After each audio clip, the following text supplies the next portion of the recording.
Good evening. Welcome to APTN National News. I'm Melissa Ridgen. We begin in Quebec, where some say domestic violence is out of control. 10 women have been murdered in 10 weeks there. 2 of them were Inuit. Begging the question, how can communities in northern Quebec respond to crisis when the service distribution is questionable? Lindsay Richardson takes a look. She was a very caring person. Even though Kataluk Paninayuk was 5 years younger than her sister Maggie, she set an example to look up to. Yeah, she was doing the things that I'm not doing. Like, she was more occupied than I was. That's how she was very outgoing. And she was well known by the community, like, for helping. For instance, if somebody died, she would be going to the places where people who just lost families, for sympathy or like to be there for them. In a tragic twist, Kataluk was killed in a suspected murder-suicide in Vujovic in late March. 1 of 10 Quebec women killed in the last 10 weeks, and the second domestic violence death recorded in the Inuit territory of Nunavik. Though Quebec is only now calling it a crisis, domestic violence is an unfortunate reality well known to women in the subarctic region of the province. Nunavik has a population of around 13,000, yet they logged over 1,200 domestic violence charges and 3 deaths in 2019 alone. Despite this, service-wise, there's nothing to offer, but there's not much. The Regional Health Board says high turnover and burnout make it hard to kickstart programs. 3 women's shelters are currently carrying the weight for Nunavik's 14 fly-in communities. So for sure, to access that women's shelter or that service, you need to reach out to social services, for example, or a community worker.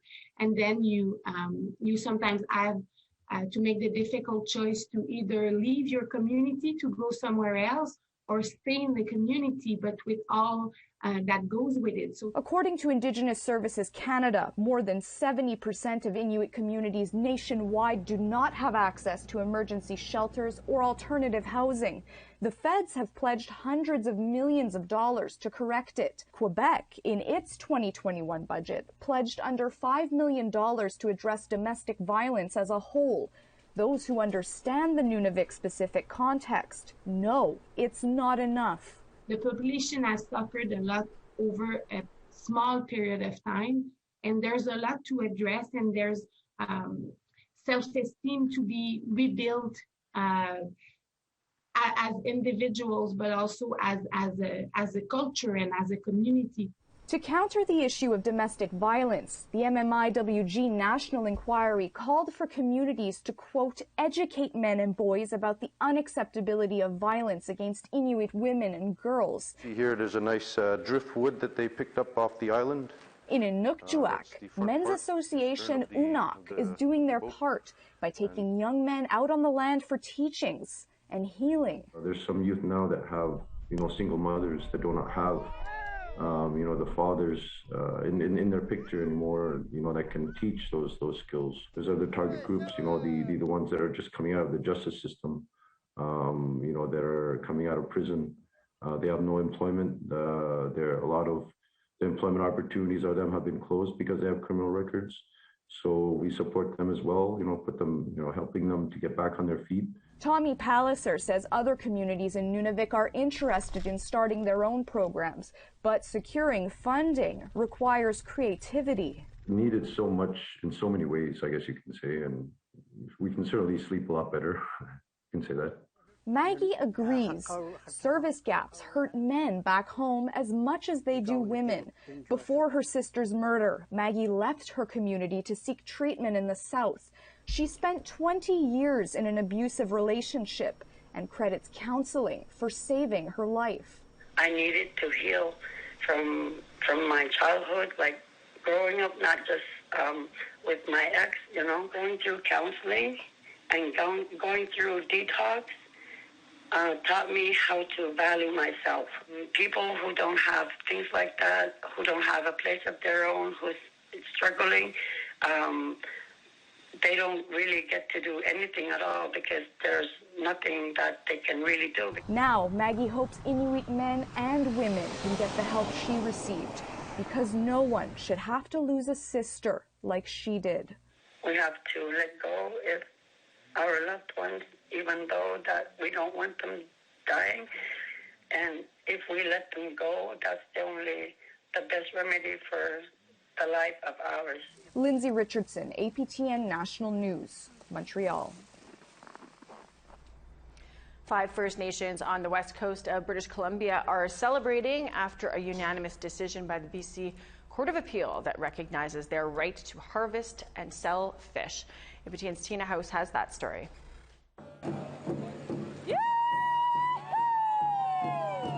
The Nuu-chah-nulth have fought long and hard since a landmark decision in BC Supreme Court in 2009 that granted them their inherent fishing rights. Since then, the government appealed the decision.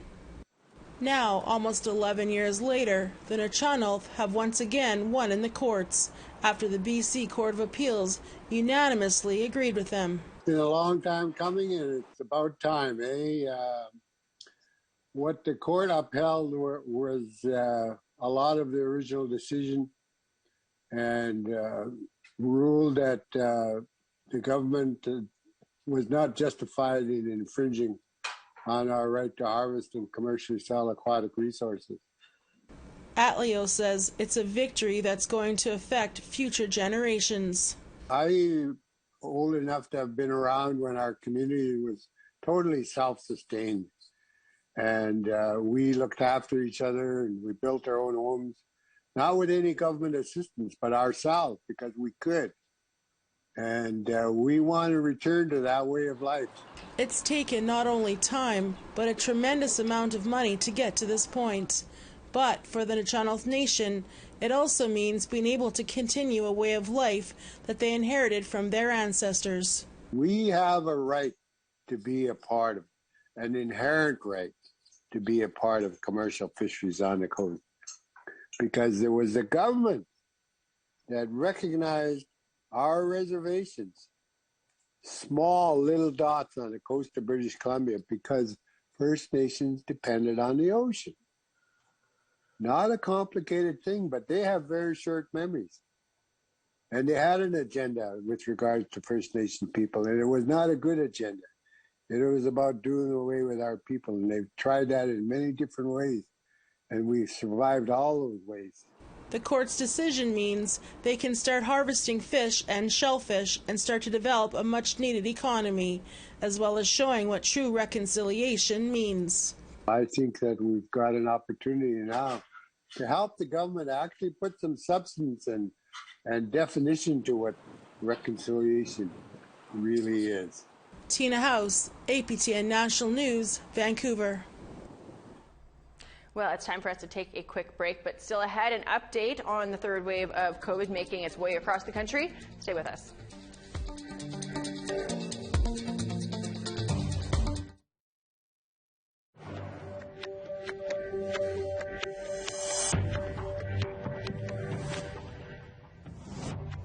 COVID-19 cases, hospitalizations, and death rates continue to rise across the country. If there's any good news, it's that 10 million COVID-19 vaccinations have been administered. It's estimated that 80% of Canadians will have at least one dose by Canada Day, which brings the possibility of lifting of restrictions. But Canada's top doctor won't make any promises and says that we should concentrate more on data rather than on dates. And while vaccinations are an important measure, public health measures are still key, especially in Ontario, where over 4,000 new cases and 30 deaths were announced on Wednesday. Look what's happening now in Ontario. It's not going to be vaccines alone that solve the current situation in Ontario. You need to be very strict with the public health measures, and I would say that's also twofold. I think at an individual level, people really have to think about what activities they're undertaking. Are they really just the essential activities, going out for groceries and so on, or are there still some discretionary activities that they really should not be doing? As we just said, the number of cases of COVID-19 in Canada remain on the rise. Among those new cases are variants of concern. Nearly 96% of the cases are the variant first identified in the UK, and health officials say they are keeping a close watch on emerging variants, including mutations being reported in India. Country-specific targeted measures can only go so far. It's actually the broader application of measures to all countries that Canada has been focused on. India, we will be doing further analysis because it's an emerging situation, not just because of the variant of interest at this point, but because they have a unfortunately, a very massive resurgence in that country, and we'll be doing that risk assessment again and using the data that we have now collected at the border to inform our next steps. Dr. Tam says that it's crucial to get the virus under control globally in order to deprive it the opportunity to continue to mutate. Well, to Vancouver Island, the environmental group that set blockades to protect old-growth trees says they will not fold to government and industry pressure, and they will continue to stand with their leader. Pachidat Elder Bill Jones, as he calls for them to stand down, get louder. Does it make any sense? In a statement released on the weekend, the Rainforest Flying Squad said old-growth forests hold the spirit of the land. Earlier this month, logging company Teal Jones was granted an injunction gaining access to the disputed area, Fairy Creek. Pachidat First Nation then released a statement that outside activists are not welcome to join. Bill Jones is calling for more protection of Fairy Creek. I feel well supported. I encourage everyone to go up there, Aboriginal and non-Aboriginal, as my guests. I do invite all people to come and preserve our heritage in that spiritual place. Some members from Little Red River Cree Nation in northern Alberta are worried the woodland buffalo are in danger of becoming extinct, and they're asking the province to help restore the population. APTN's Chris Stewart has more. Sylvester Auger is a longtime trapper. He says members from the Little Red River Cree Nation used to hunt wood bison for food and ceremony. The buffalo used to be in large numbers, but he says in recent years the number of bison have drastically declined, to the point he believes they are in danger of disappearing. He says it's from non-native hunters who hunt for sport trophies, often only taking the heads. Most of the time it's the big herds that are being taken out, the big bulls, and those are the protectors of the herd. And then when you take out the herd like that, it weakens the herd, as mentioned on a letter to the government. Auger and two other trappers have sent a letter to the Alberta government asking for help. They want to see a protective zone to protect the wood bison. He says members rely on the bison and they are a part of the way of life. Some trappers have said it's been years since they have seen a single bison. Everything is taken away from the animals and also from the land base and connected to First Nations that use the buffalo for ceremonies and for food source. Alberta Environment Minister Jason Nixon's office released a statement which read in part, they admitted the population is risking local extinction and are looking at all measures to protect the population. Auger says the permanent loss of the bison would be devastating. It destroys a person inside mentally, because it's now you have nothing to show to your grandkids and to your kids that the animal used to be in that area. Chris Stewart, APTN National News, Edmonton. With several climate change issues affecting Canada's north, like rising sea levels, melting permafrost, and high carbon emissions, a new program in the Yukon has been launched to empower young people to lead the charge against those issues. Here's APTN's Sarah Connors with that story. Dustin McKenzie Hubbard is from Champagne and Ajiac First Nations. Growing up, he never thought about climate change until he had his daughter. It made me a lot more empathetic and more understanding, and wanted to leave the world in a better place than what I got it as. The owner of an appliance repair company, he's now trying to incorporate better practices, like eco-friendly repair. I started my company so I can offer better deals, get the work, and produce less waste into our environment by not having to having to replace your refrigerator every 5 years. That's why he's here at this gathering put on by the Council of Yukon First Nations Youth Climate Action Fellowship. The 20-month fellowship aims to empower First Nations youth to tackle the challenges of climate change through traditional values, teachings, and practices. We safeguard our future for future generations. It's an issue affecting Teslin Tlingit Council citizen Autumn Jules in her community of Teslin. Here we've always been connected to the mountains, the air, the water. Due to climate issues like rising sea levels and melting permafrost, Jules' First Nation can no longer fish Yukon River salmon. We've actually did a voluntary closure for the last almost a decade. And so that means the younger generations aren't being able to learn our traditions of harvesting the salmon and how we take care of the salmon. She says she plans to use the fellowship as a way to draw attention to climate issues affecting Yukon First Nations communities. Hopefully in the years forward that with the powerhouse that the fellowship is doing and our strong voices, that we can move forward in that in a better way. Jesse Whalen of Kwalendon First Nation and Whitehorse says he joined the fellowship because the effects of climate change could be devastating.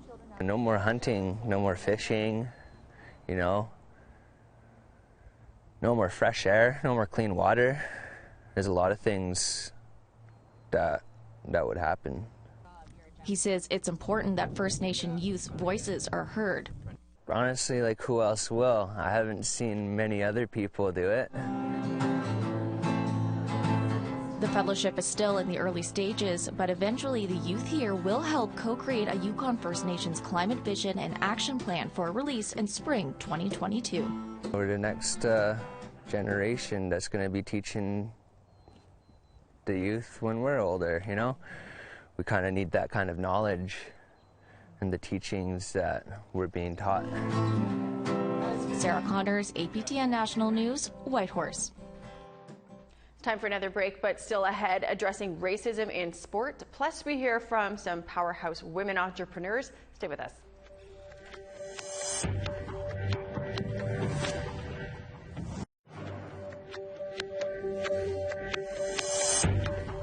Welcome back. It's time now for our photo of the day. Brad Crowfoot captured this early morning picture, this balcony view of a sunrise over the city of Burnaby, British Columbia. Keep those pictures coming, sending them to share at aptn.ca for the chance to be featured as our next photo of the day. Let's take a look now at tomorrow's weather forecast. Starting off on the east coast, we've got sunshine and 10 degrees for St. John's, 10, and some showers expected for Halifax. La Grande River -2 and sunny skies. Nain, some snow, 1 degree expected there. Montreal, snow and 4 degrees. Rouyn-Noranda and Val-d'Or both 3 degrees and cloud. North Bay, possibility of flurries, 5 degrees. Sault Ste. Marie, same thing, except for they will have a temperature of 6. Kapuskasing, sunny, 7 degrees, lots of sun, and 15 for Sioux Lookout. 2 and snow for the Pas. Churchill, -7 and snow. Sunny down in southern Manitoba, 18 for Winnipeg, 17 for Dauphin and Brandon. 4 and snow for Swift Current, but sunshine and 12 over in Yorkton. -2 and snow for Buffalo Narrows, 16 for L'Orange. -4 and snow for Fort Chip, 2 in Grand Prairie, some flurries expected there too. 17 in Lethbridge and Medicine Hat, and 4 up in Red Deer. Campbell River, 18 in sunshine, Quesnel, 10 and sunny. Prince Rupert, sunshine and 14 degrees, 7 and sunny for Prince George. Dawson City, 8 in sunshine, Whitehorse, sunny, 6 degrees. Wrigley, snow and 1 degree. Fort Simpson, mix of sun and cloud, 2 expected there. -3 for Fort McPherson, snow, Tuk-Tuk, -12 and clear. Chesterfield, -8 and snow, same with New Yacht. Igloolik, -10 and snow, -7 with a mix of sun and cloud for Clyde River.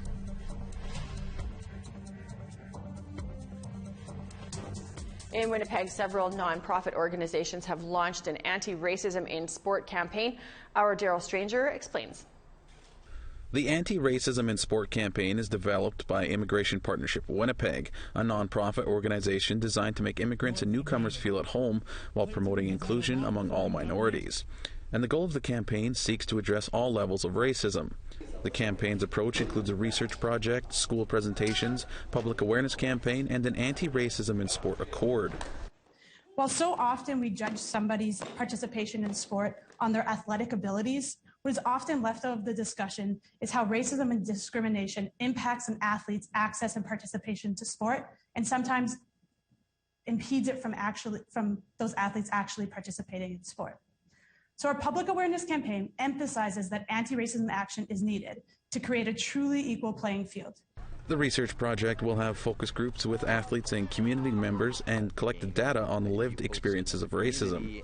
Some of the main themes in our initial exploration include the lack of information in the literature in relation to the overall experiences of Indigenous, Black, racialized, and religious minority community members in Winnipeg with racism. The presence of racism towards this population at varied levels of sport in Canada, the subtle and overt ways that racism is displayed in sport presently. Even though initiatives addressing racism in sport exist, racism and discrimination remain very present issues in sport today.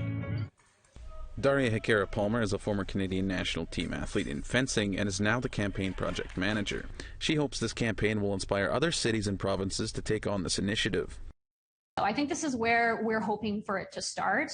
We understand that this isn't just a Winnipeg issue, that this is a worldwide issue. We hope that other provinces, other cities take on this initiative just as we have. And we're hoping that we can increase our funding so that we can continue this, not just for a one-year campaign, but for much longer, and have it be a sustainability piece in Winnipeg. The campaign runs until March 2022, and funding was provided by Canadian Heritage as part of their anti-racism action program. Daryl Stranger, APTN National News, Winnipeg. Earlier today on In Focus, I had the honor of talking with women entrepreneurs about how they got started and how they grew their business, and how you can too. Here's a sneak peek at some of that discussion. So we're really growing a lot. You know, it's an evolution of the business. It's different from when I started at day one versus, you know, what I'm doing today. Your skill sets evolve. You just learn on the job, kind of. You don't have to have everything figured out at the get-go. And also to not beat yourself up for not having every skill. Like, I can barely add, honestly. Like, I'm so bad at like the spreadsheets and the, you know, cost analysis, all that kind of stuff. I'm good at other things. You don't have to be good at everything. You just go and do what you want to do and find people to help you. You know, passion is a really important thing, and it doesn't matter if someone has education in business or an MBA. It doesn't matter if anybody that's ever started a business. Just do it. That's what I would say. Don't let anything ever stop you. If there's certain things that you don't know, that's part of the exciting learning curve of business. You can learn it. That entire episode was packed with useful advice and some great inspiration from powerhouse businesswomen. You can check it out now on APTN News Facebook page. You can find it there. Well, we're all out of time for your news tonight. I'm Melissa Ridgen. Thanks for joining us. Have a great night.